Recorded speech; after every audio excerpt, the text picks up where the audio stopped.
Heyo, and what is up, gang? Thank you for checking out Sledgehammer TV tonight. Following a great weekend of wrestling action, the WWE follows it up with a Monday Night Raw that rewrites the rulebook on how tournaments actually function, and they turn Bayley heel, which essentially isn't a bad thing, but they went about it in one of the most confusing and worst ways I could possibly imagine. And we are going to go over all of that and so much more because there are still a whole lot of things wrong with Monday Night Raw, and we are here to talk about it right here and right now. My name is Nick Nightmare, and you are watching the Sledgehammer Wrestling Show Monday Night Raw King of the Ring 2019 review. Let's do it.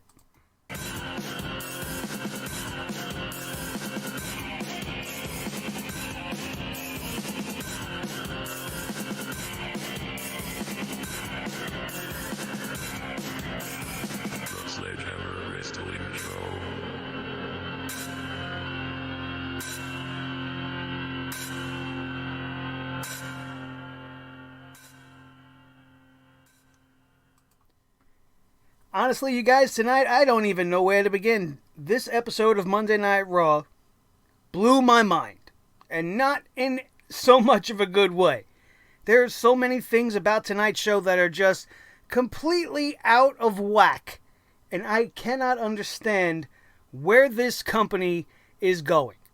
They obviously have their heads up their ass, and you could tell that just based off of what they did with the King of the Ring tonight.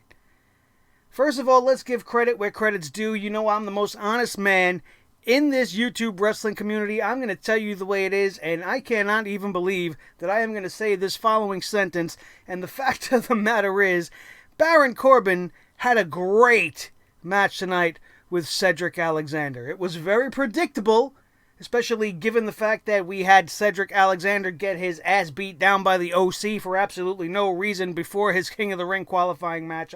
His King of the Ring semifinals matchup. And it just really went off the rails from there. After that, the whole show went downhill. The other King of the Ring tournament matchup featured Samoa Joe versus Ricochet. And it was a good match. It was going very well. Until we had both men fall off of the top rope on top of each other and get each other's hands draped across each other's chests, and we had a double pinfall. Now, history dictates that when there is a draw in a tournament, the rules state that both men are eliminated. It doesn't matter if you're both counted out, if you both get disqualified, if you wrestle to the time limit, you are both out because you did not have a clear-cut winner. Ask Hulk Hogan and Andre the Giant about that. They'll tell you all about that in one of the most famous WWE tournaments of all time, WrestleMania 4. Hogan and Andre eliminated each other, and it didn't really affect the bracket all that much.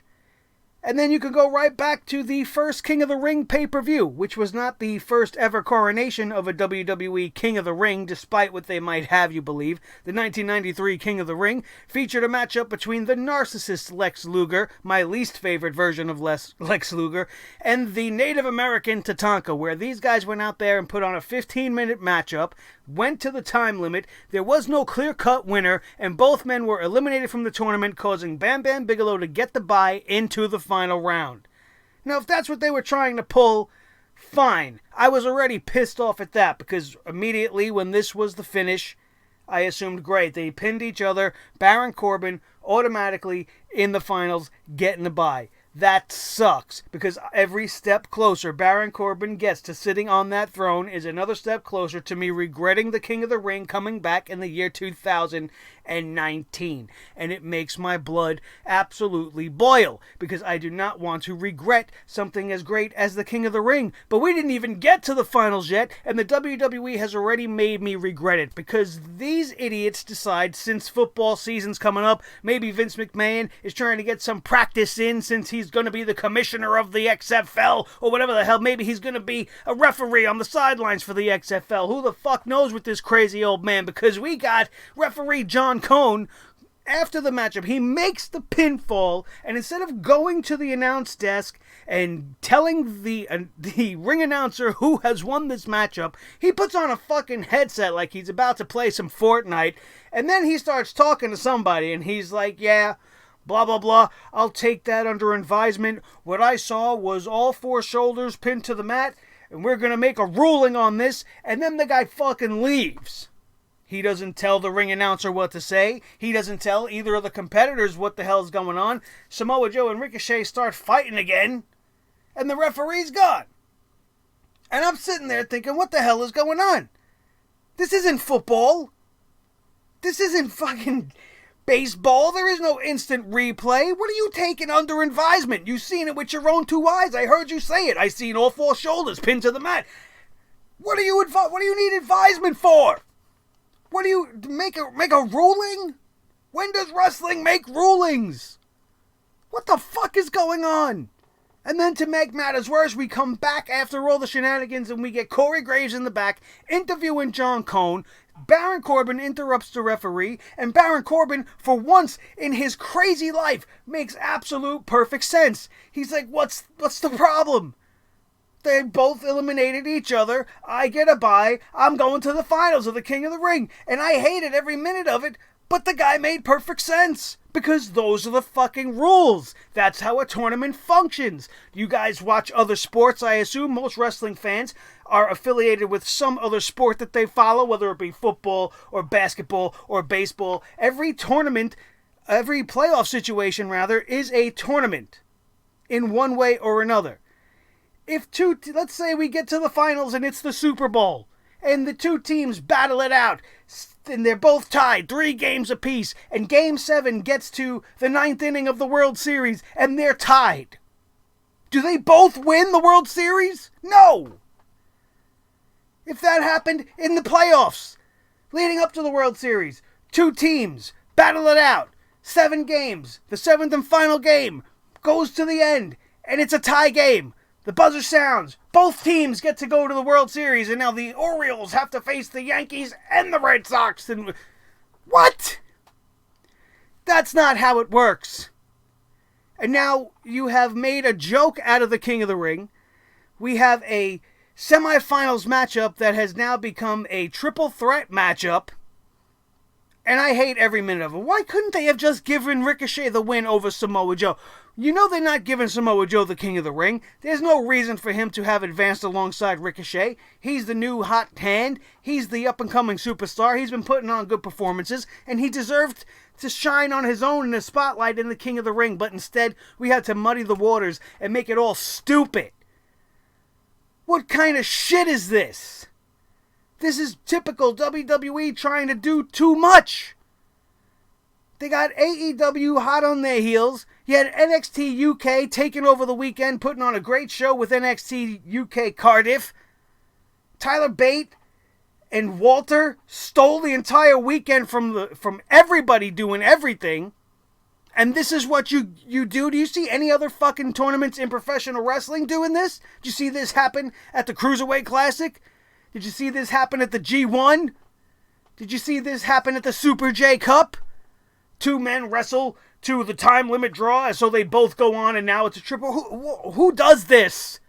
The WWE does this, that's who, and it makes me hate this company even more than I did 7 days ago. And when you keep elevating my level of hate because of the stupidity that you want to bring to Monday Night Raw, it's never a good thing.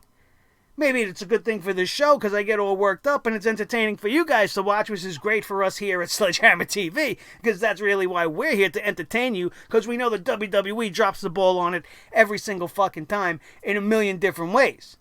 That's just one way with this tournament. It's bad enough Baron Corbin's in the finals, but now the way we've gone about it has become a goddamn shit show. Disrespecting the legacy of the King of the Ring tournament, making up your own rules as you go along. How do 2 losers get to advance? 2 men lost tonight, and they get to be in the next round of the King of the Ring? What is it, consolation prize for losers? When did that start happening? Explain that one to me. And then you got the Bayley situation. Let's dive into that before we go over the card. We all wanted Bayley to turn heel, right? Which is fine. I'm not mad that Bayley turned heel. What I'm mad at is the WWE just cannot help but keep them attached at the hip. And when I say them, obviously, I'm talking about the Boston Connection. What, are they going to be an evil version of the Boston Connection? What, are they going to only hug each other and never hug anybody else? Who gives a shit about this? The one thing we said that was going to be good coming out of Sasha Banks' absence over the last couple of months is Bayley won the SmackDown Live Women's Championship. When Sasha made her return, she did so on Monday Night Raw. She's got her sights set on Becky Lynch, so obviously they're going to keep them apart, which is the best thing you could possibly do after the last time when all you did was Sasha and Bayley us down our throats more times than you put Steve Austin down my throat tonight. It doesn't make sense. And is anybody you see everybody on social media, oh, Bayley's finally a heel. This is the greatest thing ever. Finally, Bayley, this is what we wanted. Blech. What the hell are you talking about? Now is not the time for this. You're going to overshadow Sasha Banks' return with the heel turn of Bayley and then unify them into sort of the same thing, while Bayley is about to go to the Clash of Champions and fight heel Charlotte. So now we're going to have a heel versus heel match? How is that dynamic going to play out? What are we going to see tomorrow night on SmackDown Live? Charlotte Flair turning babyface? That is the worst idea I have ever heard. Is she finally going to come to her senses and come to the aid of her tea time buddy? No, that's not what I want to see. Charlotte Flair is finally starting to get in her stride. I don't mind her gimmick right now. She's the queen. She's arrogant. She doesn't need to be turning babyface now because we need a heel Bayley. What? How is this going to play out? With the brand split, or lack thereof, are they going to remain a duo? Are we going to have a superstar shakeup in the next couple of weeks? And how's that going to play out? They're going to end up on the same show again? The best thing you could have done was keep them apart. You nauseated us with their relationship over the last year. The last thing I wanted to see was them get back together, even if they're both heels.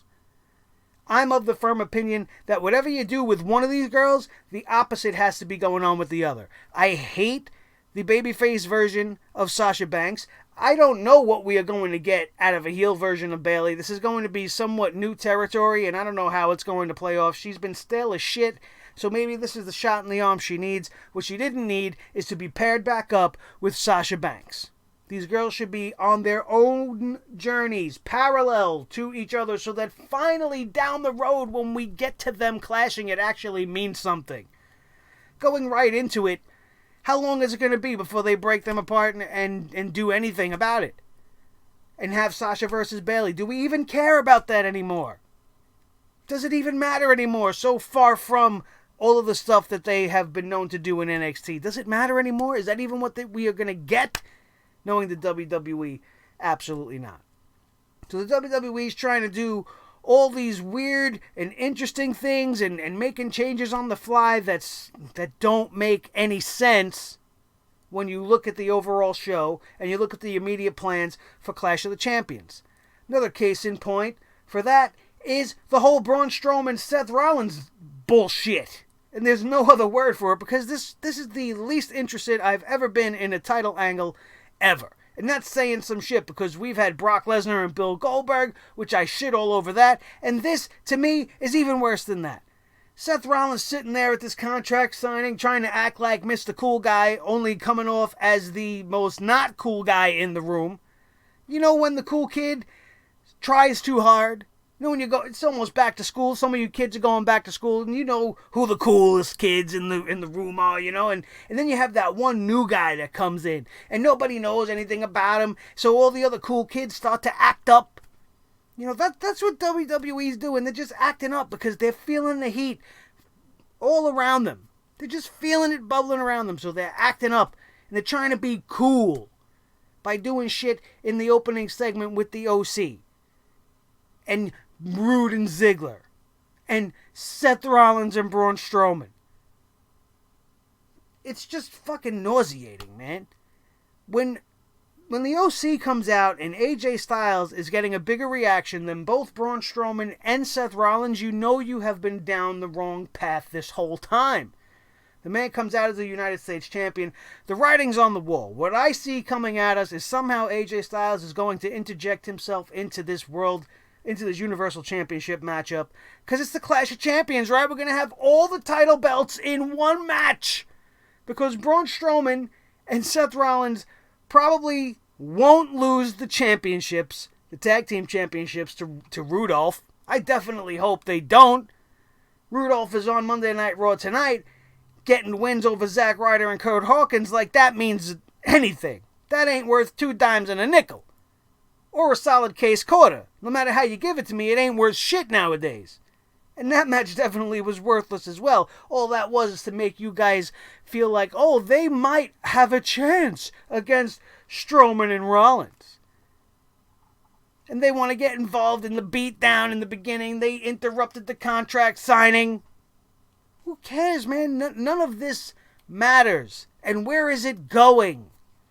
Strowman versus Rollins? I don't give a shit. I don't. Strowman and Rollins versus Rudolph? I don't give a shit about that either. And even if you throw AJ Styles into the main event, I don't care. You know why I don't care mostly? Because the WWE had a fantastic edition of the Firefly Funhouse tonight. However, in a rare misstep, they want to just go out and blab and announce and make a segment about how Bray Wyatt has challenged Seth Rollins and Braun Strowman to a Hell in a Cell match at the Hell in a Cell pay-per-view for the Universal Championship. And you had little puppet Vince there getting all pissed off and then getting hypnotized by Bray Wyatt's money that he's all making, and apparently that's what makes it all good. And in this whole time, they are just completely skipping over the Clash of Champions that is happening. So by telling us this, you are essentially telling us that it doesn't even matter who wins this matchup, because the real match is coming at Hell in a Cell. And if Bray Wyatt and The Fiend do not win the Universal Championship, then this match shouldn't be happening at all. There is no reason for The Fiend to be losing. I don't care if it's a triple threat, if it's a battle royal, if he's standing there by himself. All he should be doing right now is winning. I don't understand the logic there.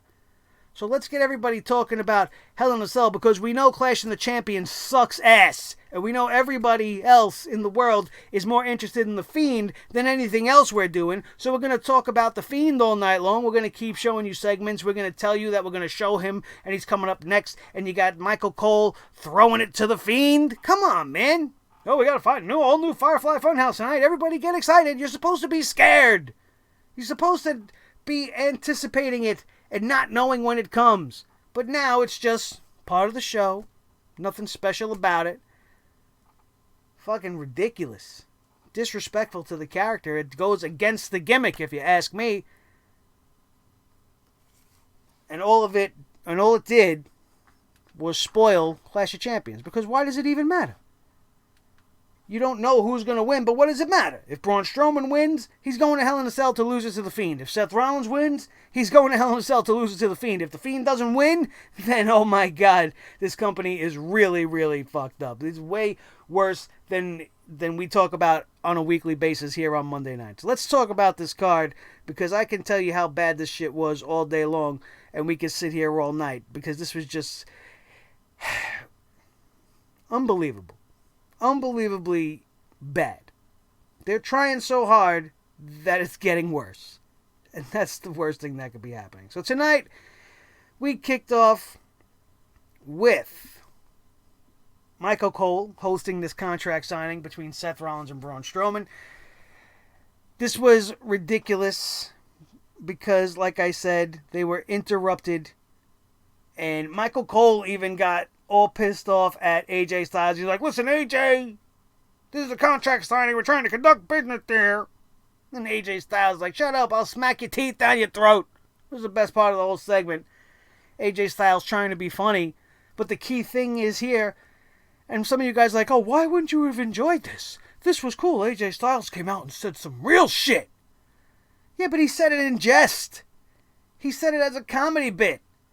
The WWE is taking all the things that we as a community say, and we on the podcasts and all the people that mark out on the internet, they're taking all of the things that we say and they're throwing it back in our face, showing us that, yeah, we acknowledge your complaints. We know what's wrong with the show. And we're going to openly talk about it and smack you right in the face with it. Haha, you're an idiot. And you got everybody sitting there, oh, AJ Styles, what he said, I feel that way too. I feel like AJ Styles. This is what I feel. You guys are being played for fools, man. The fact that they can pinpoint all the problems and put it in the script for AJ Styles instead of doing something about it and changing it for the better is all the proof you need to know that this company is in the worst shape it's ever been in. This whole thing ended up in a brawl, like I said. Then you had Ziggler and, I was going to say McIntyre, because essentially the same thing. Bobby Roode is just a fill-in for Drew McIntyre at this point. Both men former TNA World Heavyweight Champions.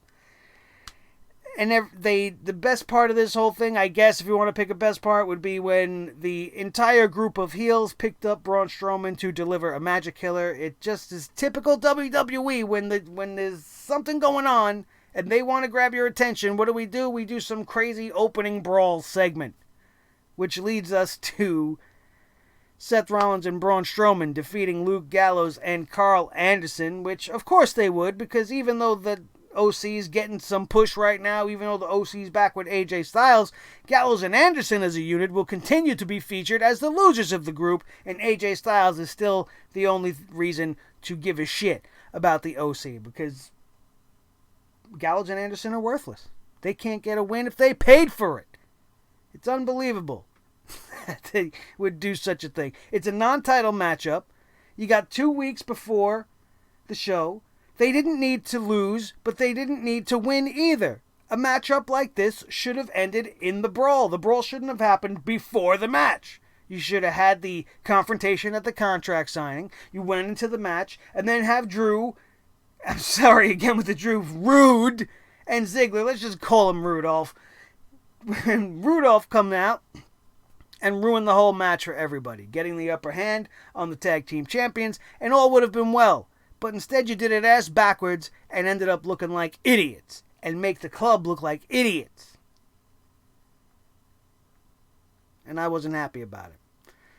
Charlie Caruso is backstage with Cedric Alexander, who was talking about how Baron Corbin wants to sit on the throne and touch the crown and not have earned it before he done so, which is something that we talk about on this show every time some jerk-off goes out there and touches the crown. It pisses me off to high hell. And Cedric Alexander, making a great point, suddenly he was attacked by the OC. For what fucking reason are they beating up Cedric Alexander? He had absolutely nothing to do with anything that they were doing. Are they just walking around backstage beating up people? That was the last we seen of it. It's not like it was a recurring theme that kept happening all night like the NWO used to do. They weren't running rampant throughout Monday Night Raw. They went out, they got their asses beat in a match. They then got some vengeance in a post-match attack, and then they're coming to the back and they beat up Cedric Alexander just because they were pissed off. And just because the WWE needs to give us another reason to be more predictable. And give us another reason to know that Baron Corbin is going to win his match tonight. Following this attack on Cedric Alexander, Rudolph never left the ring, and they would go on and have about a 5-minute matchup with Kurt Hawkins and Zack Ryder. They lasted longer against them this week than they did in the tag team turmoil match, so at least there's that for Hawkins and Ryder. Otherwise, I don't know why these guys just don't go full-time on YouTube with their wrestling figure channel and be done with it, because there's no use for you. Kurt Hawkins gets pinned. What a surprise! The guy can't win a match on his own, and all he's done is brought Zack Ryder down to the bottom of the barrel with him. Not that Zack Ryder was that high up on the pole anyway. There were commercials being made for The Undertaker on SmackDown Live at Madison Square Garden. And do you know why suddenly they're advertising The Undertaker at Madison Square Garden for SmackDown? For the same reason why we saw Stone Cold Steve Austin 157 times tonight. It's the whole reason why they mentioned Stone Cold Steve Austin an additional 157 times on top of the other 157 times we had to see him in a graphic or his Twitter feed or talk about his TV show. And for the same reason why the trolley gummy sour fucking worm ad, if you guys got to see what I got to see, that the WWE featured tonight showed a clip of Mankind. They featured the career retrospective of Mankind. Now, it would be one thing if Mick Foley was part of the commercial, but he was not. The WWE could have chosen any highlight package to put in there. You could have picked Sami Zayn, you could have picked The New Day, you could have picked Kevin Owens, but you picked Mankind from the Attitude Era as your feature clip, sponsored by Trolley Sour Gummy Fucking Worms. Austin, Undertaker, Mankind. Who is going to be next? The Rock? They can't sell out Madison Square Garden. The WWE cannot sell out Madison Square Garden for Monday Night Raw's epic 10-year return and SmackDown Live to follow. They can't do it. His ticket's still available right now. So now they're telling the world, well, Stone Cold's going to be on Raw and The Undertaker's going to be on SmackDown. And it's not because they're at MSG. It's because they can't pack the house. And they don't do anything with their new talent.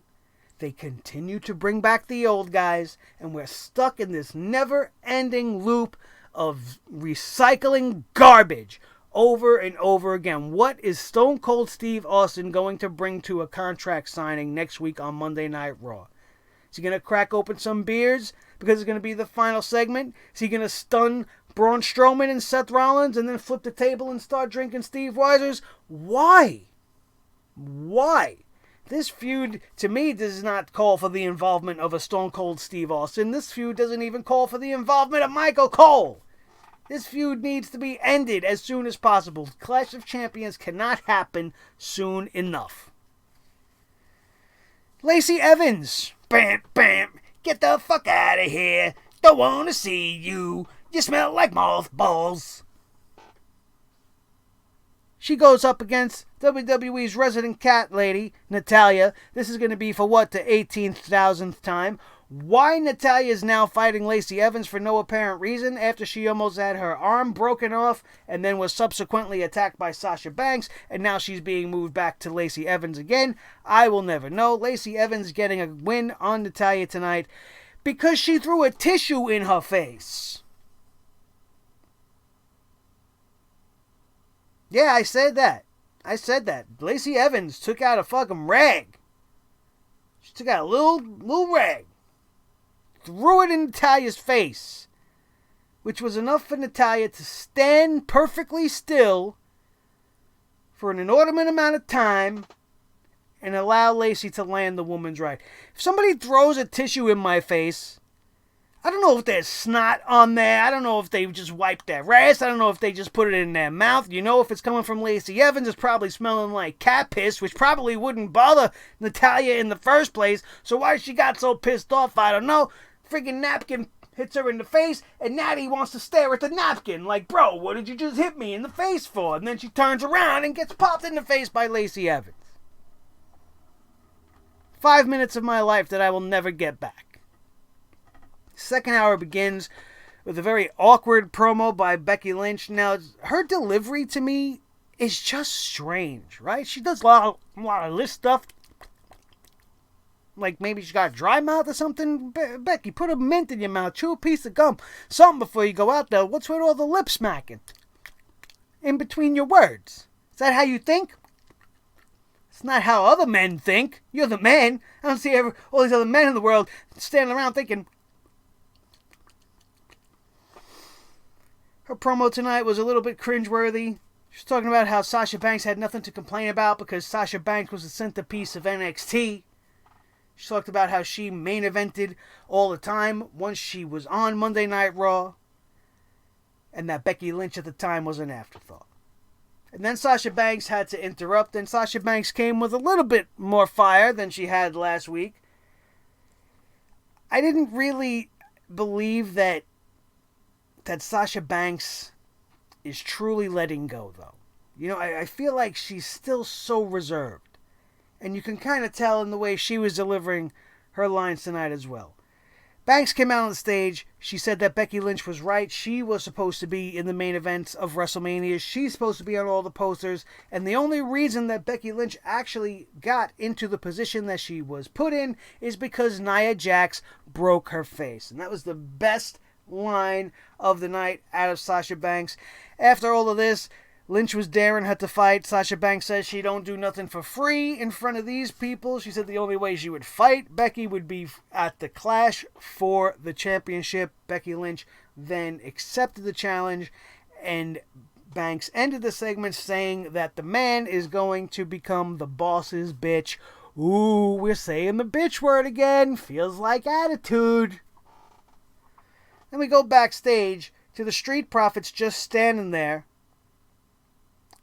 And then they throw it to commercial. That's the best possible use for them. So I'm sure they are so happy that they went up to Monday Night Raw, one of the best tag teams in all of NXT, the current NXT tag team champions, and they're sitting on Monday Night Raw, sending the show to commercial, saying absolutely nothing but making a weird sound. Let's go to commercial. Great job. Great job. Go back to NXT and stay there. King of the Ring quarterfinal matchup. Baron Corbin defeats Cedric Alexander in a 15-minute matchup that was really, really good. Both of these guys made each other look great. This might be Baron Corbin's greatest match he has ever had since coming up to the main roster, maybe even including NXT. His timing was great. He worked very well with Cedric. They had an excellent chemistry. And I was pulling for Cedric the whole time because, like we say, every step closer that Baron Corbin gets to the throne is another step closer to regretting the King of the Ring coming back in 2019, which I don't want to be a reality. But unfortunately, due to the injuries sustained prior to the match thanks to the interference of the OC, Baron Corbin advances to the semi-final round. They then plugged NXT on USA. They aired a recap of Roman Reigns and Daniel Bryan and that whole thing, and I'm so over that, I don't care at all. Nothing has moved even this much further. We all know that Eric Rowan is the guy that did it. Great. There's all of a sudden this magic fucking footage that nobody was able to find the first week that clearly reveals Eric Rowan as the assailant. Great. Daniel Bryan is claiming he has nothing to do with it. Fine. And you know what? I don't care anymore. They really could have made this interesting, and they dropped the ball on this just like they dropped the ball almost everywhere else. Charlie Caruso in the back interviewed Bayley, asking her about Sasha Banks' return. Bayley said nothing about it. Caruso went on to ask about Sasha Banks' comments about the tag team titles. Bayley said she's not going to tell Charlie Caruso anything. She's keeping everything to herself.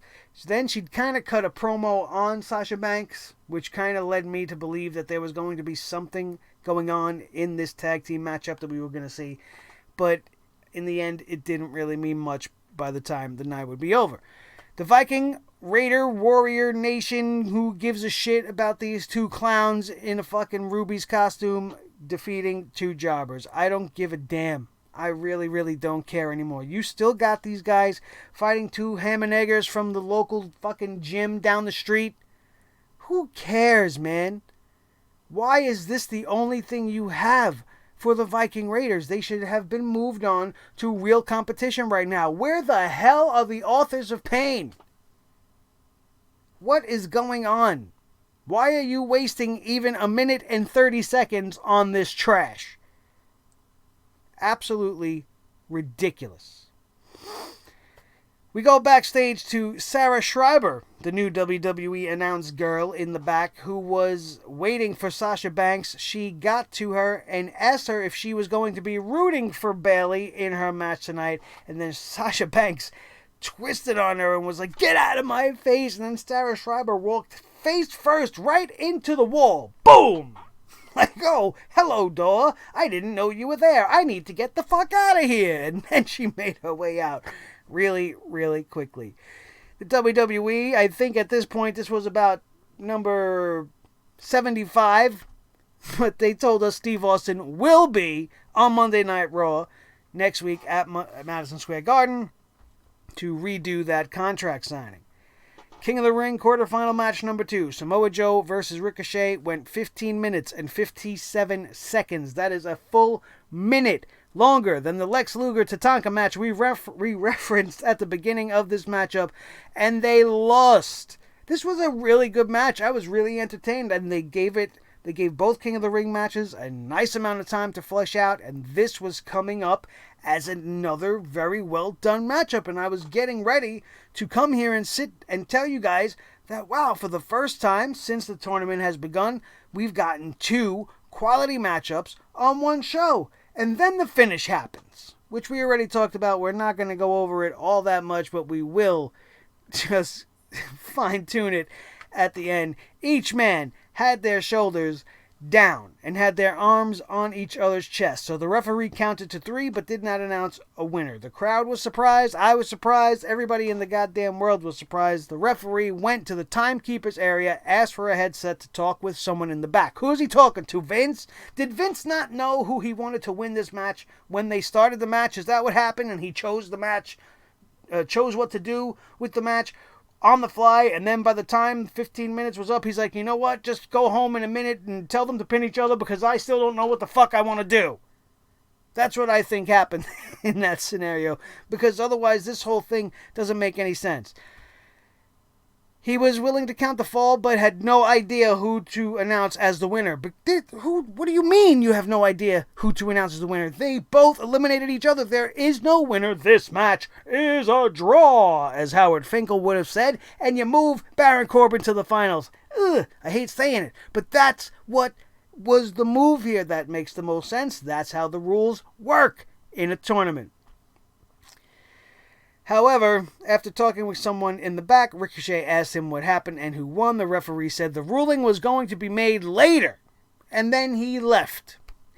Joe and Ricochet began to beat each other up once again. And Ricochet kind of fought off Samoa Joe. And then his music hit and they kind of left. And it just all kind of ended very confusing. And whether that was by design or not, I didn't get it. The crowd didn't get it. It was weird. And I don't agree with it, not one bit.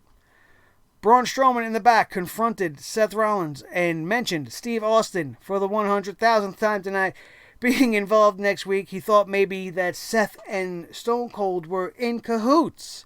Seth Rollins noted how ridiculous that notion was and how ridiculous it was that Strowman is worried about that after they had just got jumped by 5 guys.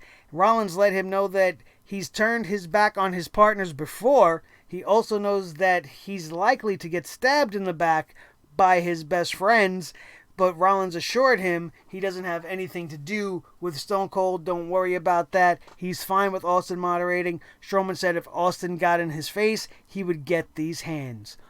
Ooh. Guess what's going to happen next week? The Firefly Funhouse, we talked about this quickly, but let's go over it once again. Bray Wyatt thought what The Fiend did to Finn Balor was super duper rude, and he apologized to Finn Balor on behalf of everybody at the Firefly Funhouse.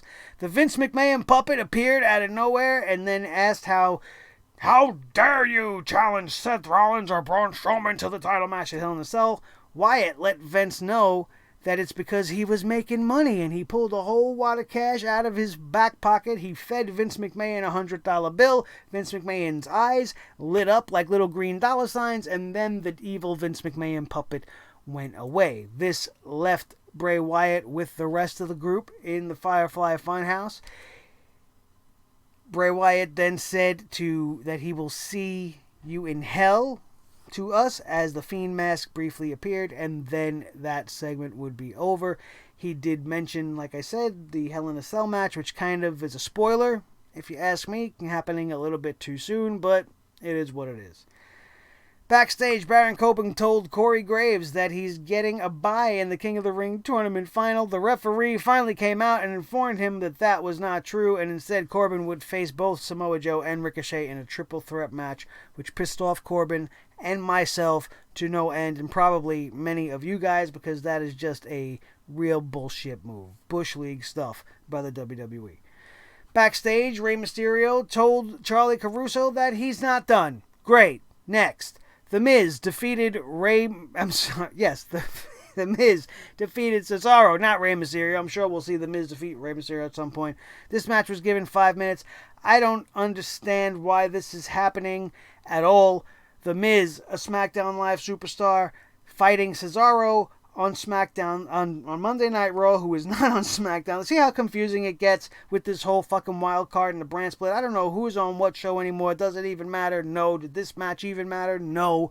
They're just giving The Miz a token win before he gets his ass beat by Shinsuke Nakamura. I do not think The Miz is going to tie the Intercontinental Title Championship record on Sunday. He's not going to beat Shinsuke Nakamura. If he does, Shinsuke Nakamura should just pack his bags. They're barely using him as it is. If the one time he's actually a champion, the first time he really goes out for a big match, he's going to fucking lose. Then go home, man. Go back to New Japan and have a good time over there, because they don't know what the hell they're doing with you. Cesaro also started off this match with the recent trend in matches ever since the King of the Ring started. Everybody wants to start off their matches by firing out of the corner with a forearm. And then this match just went on for, like I said, 5 minutes. Nobody really gave a shit. I didn't give a shit. Cesaro taking a loss to The Miz. For what reason? I don't know. Cesaro's been losing way too much on television. He's taken the role of the veterans that are supposed to be putting over the younger guys, but isn't The Miz around longer than Cesaro? So it's a veteran versus veteran match, I guess. I don't know. I didn't care for it. It didn't make much sense. This led us to the final matchup of the night. The Raw Women's Champion, Becky Lynch, and the SmackDown Women's Champion, Bayley, defeated the Tag Team Champions Alexa Bliss and Nikki Cross via disqualification in a non-title match. What do you mean a non-title match? You had all 4 titles in this matchup. The Championship Showcase, a match that if you were going to have, should have taken place at the Clash of the Champions, because this is a match featuring 4 champions that are going to actually clash. And that would have been the place to do a match like this, but you just announced it earlier today. And then we go to Monday Night Raw, and it's the main event, and it's the least interesting thing on the whole entire show. Bayley is back on Monday Night Raw instead of on SmackDown Live. The overexposure of Bayley is absolutely killing the character as it is. And then we end this thing with the heel turn and the chair shot and the smile and Sasha Banks in her awesome little outfit tonight, looking like a hot piece of meat. And that was not cool. I shouldn't have said meat, but I couldn't think of anything else to say, so don't bust my balls about it. She was looking damn good. That's all I have to say. That outfit was straight fire, and I enjoy the Sasha Banks coming back, being heel. I am not happy about Bayley going to her side once again, having this team together, even if they are in a heel capacity, just doesn't go over with me. Sasha Banks attacked Bayley with a... I'm sorry. It's exhausting. Sasha Banks did not attack Bayley. Sasha Banks stood there while Bayley attacked Becky Lynch with a chair to soften her up for her buddy. I guess it really doesn't make any sense as to why she would beat up Becky Lynch other than for that reason. Her attention should be solely focused on Charlotte Flair, who is another heel in this situation. How many heel females do we have now? Is everybody a heel besides Becky Lynch? Who else is Babyface? Asuka? She don't count. They don't give a shit about her anymore. Kairi Sane? Who's that? I forgot what she even looks like anymore. Who else is it? Ember Moon? Nobody gives a shit about her. Carmelo? Nobody gives a shit about her. Best thing about Monday Night Raw tonight is that we didn't see all that much about the 24/7 I'm a fucking clown, avocado, toast, gold-plated championship belt. All they showed us was a list of its champions, and that's all we've seen of it. And I could deal with that. I guess they couldn't think of anything stupid for the 24/7 championship. They should have put the 24/7 championship in that King of the Ring match, because that was about as stupid as it gets. That's your review for tonight. You guys, thank you so much for joining me once again here on the channel tonight. Don't forget, if you guys missed it, the WWE are dicks, man. Not just because they are terrible at Monday Night Raw, but because they blocked my everything wrong with the first ever Clash of Champions video due to one small 30-second segment that I don't know why they blocked it. There was no audio. It was played at double the speed. The image is slightly blurred. So I thought I was within the guidelines. However, I guess that was not the case. But I edited it, I re-uploaded it, and if you missed it the first time, now is your chance to go check it out. And if you've seen it the first time, go check it out again, because you will be very interested to see what I did to that little, video footage that needed to be removed. I put something a little amusing there to make you guys laugh, just to make you go back and check it out a second time anyway. It's really cool. It's done in 12 minutes. It is done in the style of a Cinema Sins review, and I love that channel. I love Jeremy and the guys, and I really just wanted to see if I could do it, and it took 5 fucking days for me to do it, and that's not including the 2 days it took me to watch and take notes watching that stupid pay-per-view, and then all of the production and the editing and the writing and the everything that I put into it, and it's 12 minutes, and it's fucking great, and I love it, and you will love it too. Go check it out. It'll be linked in the annotations up above. If you missed any of our coverage of AEW's All Out, the most divisive review on the internet right now, god damn, the AEW fanboys' little pusses are all wet, and I smacked them in it a little bit too hard because I dropped them with the hammer of truth, man. And when I tell you guys that putting the WWE Hall of Fame bound Chris Jericho as the first ever champion is a wrong move, and everybody gets on my ass, they can't take criticism.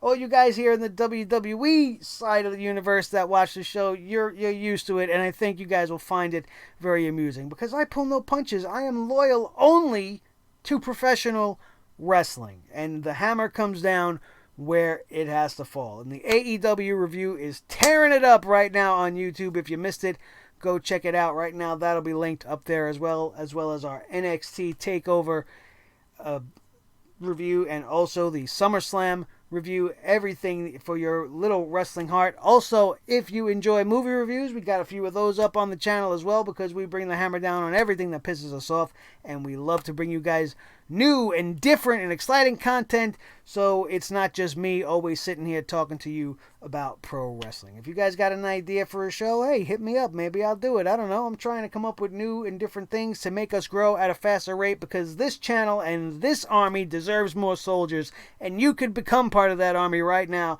by hitting that subscribe button and then smashing that notification bell so that you do not miss a thing as our hammer comes flying down as this wrestling week comes to a conclusion tomorrow night on SmackDown Live, and with everything else we have in production, including another Everything's Wrong with video in the style of Cinema Sins. And if you want to know what it is, you're going to have to stay tuned to find out.